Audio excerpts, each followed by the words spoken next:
It's Brian Preston, the Money Guy. Bo, I remember, now this is a memory back in Georgia when we were located in Georgia. You were all excited when this new sandwich shop came into town. Was it Jimmy John's? I think it was Jimmy John's. Yep. Jimmy John's. Well, I remember one time you took me over there to try a sandwich, and you're going to figure out why I'm saying this in a minute. I went to the restroom. Okay. And in the restroom, and I don't know if this is at every Jimmy John's, I'm sure people will give us comments, but there was I don't know, it was a proverb or a story or a wives' tale, whatever it was, but it shared about this rich man who goes to this foreign poor country, and he's like, I'm working so hard so that I can one day retire and go and fish all day and do things how I want.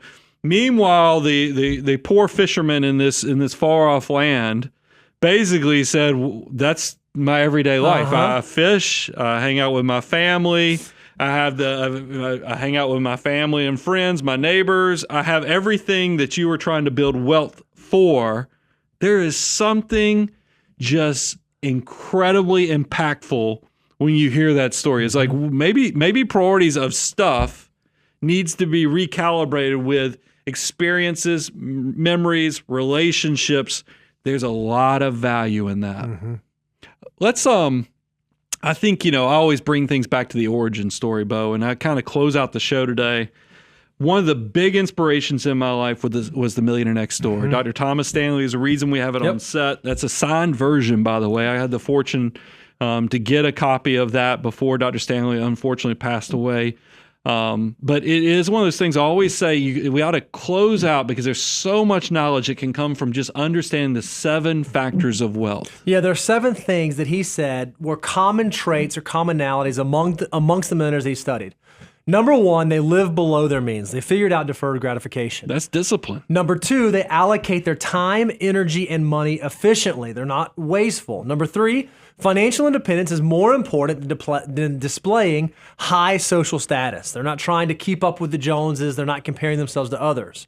Number 4, their parents did not provide economic outpatient care, meaning they actually built wealth and made decisions on their own.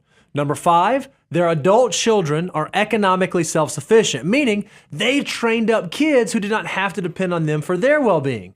Number 6, they are proficient in targeting market opportunities, meaning when they see opportunities, they understand they have to go seize it. Number 7, they chose the right occupation. They figured out if I got to do something for my entire working career, I might as well do something that I'm good at, that I enjoy doing, and that I can make a good living doing. Look, I think the big takeaway from today's show is there is nothing wrong with desiring and trying to build wealth.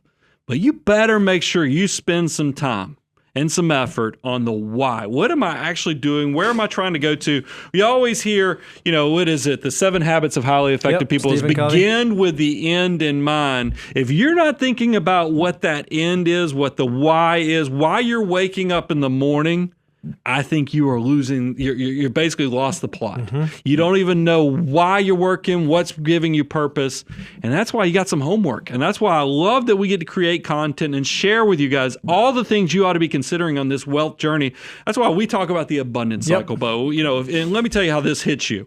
We have created content for every person at every level. For those just starting out, if you just want to know what to do with your next dollar, I invite you to go to resources.moneyguy.com and you can download the 9 steps of the financial order of operations. I got thrown by the 7 factors of wealth that's on the slide in front and of me. And it's actually moneyguy.com/resources. But we do have the 9 steps of the financial order of operations. If you want a more in-depth, if you want to kind of accelerate your wealth building journey, actually go use some of our paid tools that we've created. We've got courses, we've got net worth tools.